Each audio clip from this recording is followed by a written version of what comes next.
In this video, I'm going to go into a little bit more detail about some of the applications of exponential functions in modeling, namely exponential growth and decay. So first I'll label my axes a little bit. Ooh.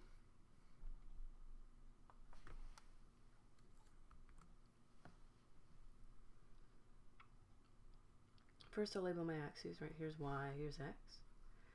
So since I'm talking about modeling applications, I'm going to focus on only when x is greater than 0, because actually, if we're talking about growth, it makes more sense for the x-axis to be time. And sometimes you might want to model what's happening in the past, time being negative, but for the most part, time is going to start at 0. So just reminding ourselves that if we're using the basic exponentials, y is equal to e to the t, that function is going to start at 1, because that's the y-intercept, and go off to infinity.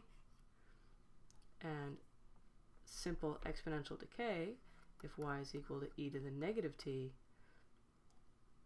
that function is going to start at 1 as well, and it's going to asymptote down towards 0 without ever actually getting there.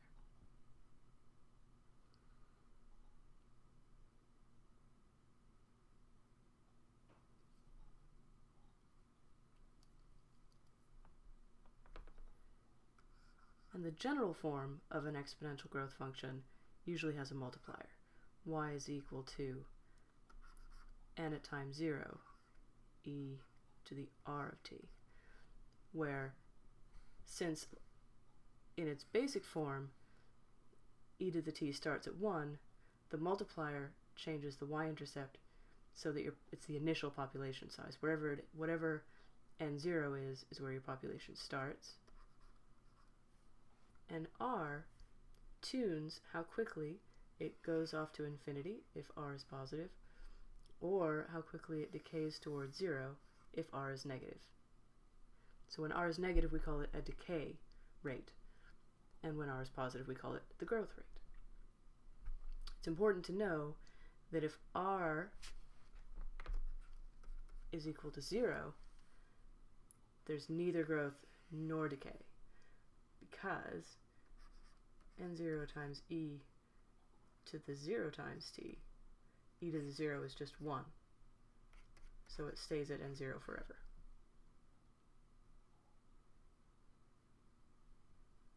That's why we say if a population has a growth rate of 0, it's stable, because the population number won't change. In simple exponential growth, in the model, a population would eventually become infinite, given enough time. We're interested in modeling real populations or real systems where there's almost always some sort of constraint on total population size, total growth. Real organisms run out of space, they run out of food, they have what we call carrying capacity, or some other sort of cap on their total growth. So in those cases, a more appropriate model to use is sometimes a bounded exponential function. So the general form for a bounded exponential function looks something like this. The number of individuals or items at time t is equal to some maximum bound, c, times 1 minus some exponential decay function, a times e to the negative rt. That's a negative r. So this is kind of like a clever trick, right? At every time t, I take my maximum possible population size and subtract a decay function from it. So the population kind of negative decays up towards the bound, which sounds odd, so I'll just show you what I mean. Up here I've got c,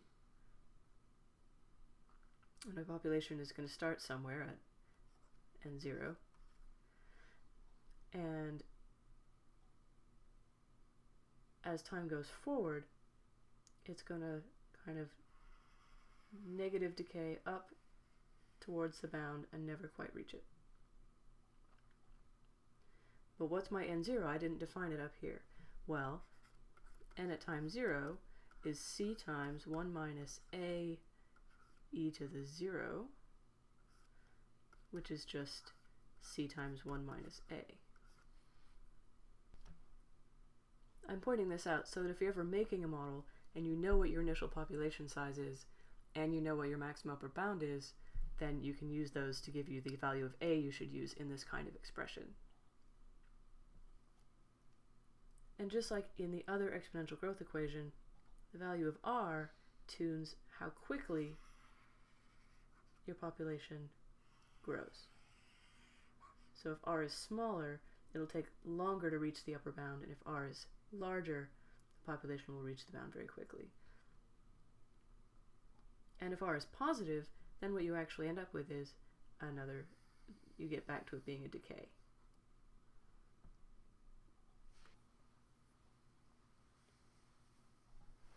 So finally, the most common exponential growth equation you will see in population modeling is logistic growth, which is that familiar S-shaped curve.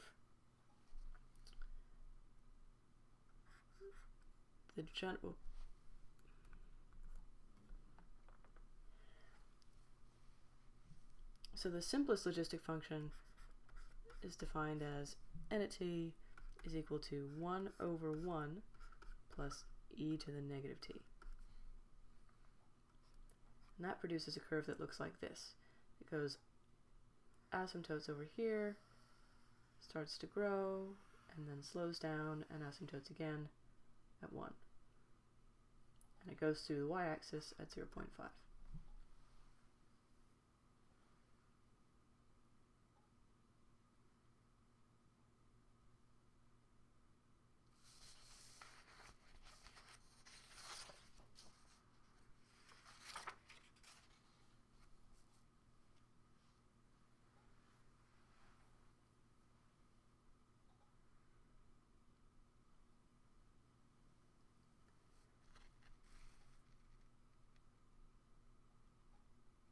If you look at it visually, the logistic curve combines the two kinds of exponential growth we've talked about already. To the left of the inflection point, the population is in unbounded exponential growth. The curve looks a lot like y is equal to e to the x. It's not exactly, but they're qualitatively similar. And on the right-hand side of the inflection point, this looks an awful lot like the bounded exponential growth I just talked about.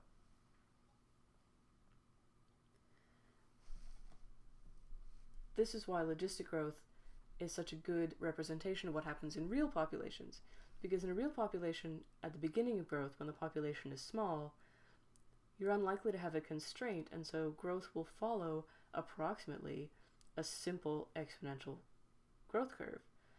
But as the population begins to get larger and constraints start to kick in, then growth shifts into this more bounded exponential growth regime.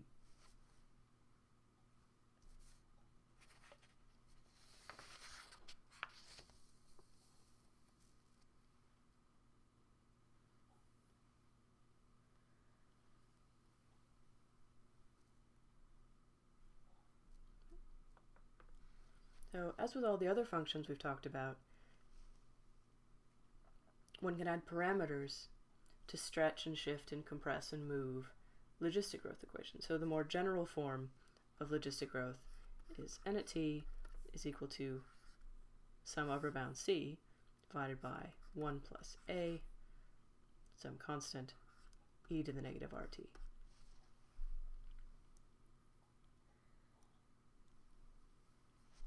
So the parameters c and a and r tell you everything you need to know about the logistic growth curve in question.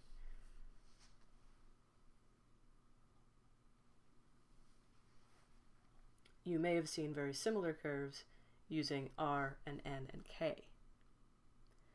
But those parameters are for very specific kinds of models, so I'm sticking with c and a and r.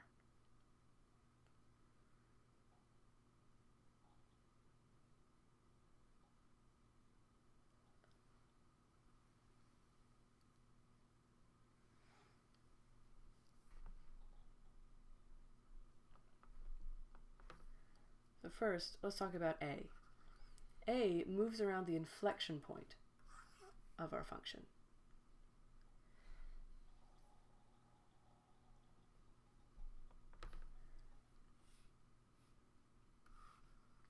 when t is equal to 0, our function collapses to c over 1 plus a, which, when c is quite large, usually amounts to c over a. So the population size where we switch from unbounded to bounded growth is usually quite close to whatever the value of c minus a is. As I mentioned before, c provides a maximum bound, which we usually call carrying capacity, and r tunes the steepness with which the population grows towards its bound. So if I make r bigger, then you're going to get a more rectangular S-curve. And if r is smaller, then it will be flatter, like that.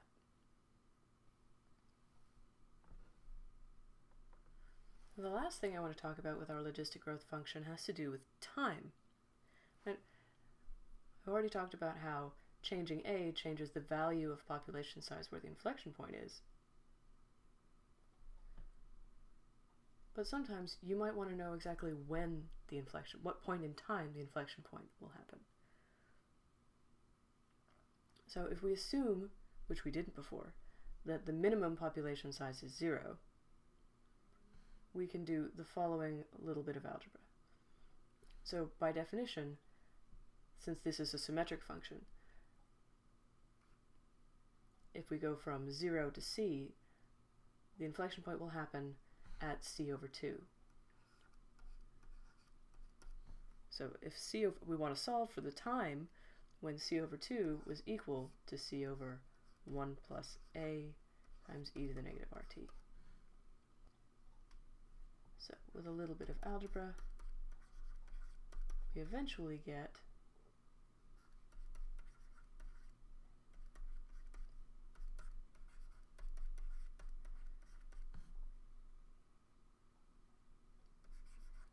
two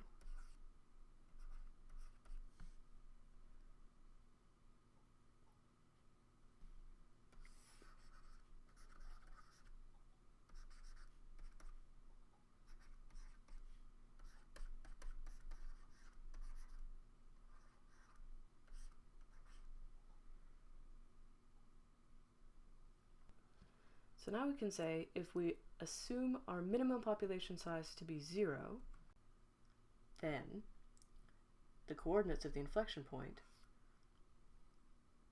are the logarithm of a over t over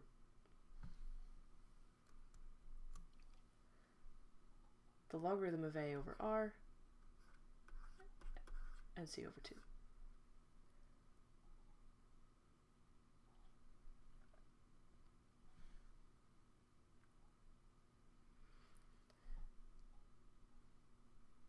So now I've covered the basic shape, parameters, and manipulations for the 3 basic kinds of exponential growth and decay. And you should be able to tell which of the functions is appropriate for your system and how to find out all the values of parameters for them you might want.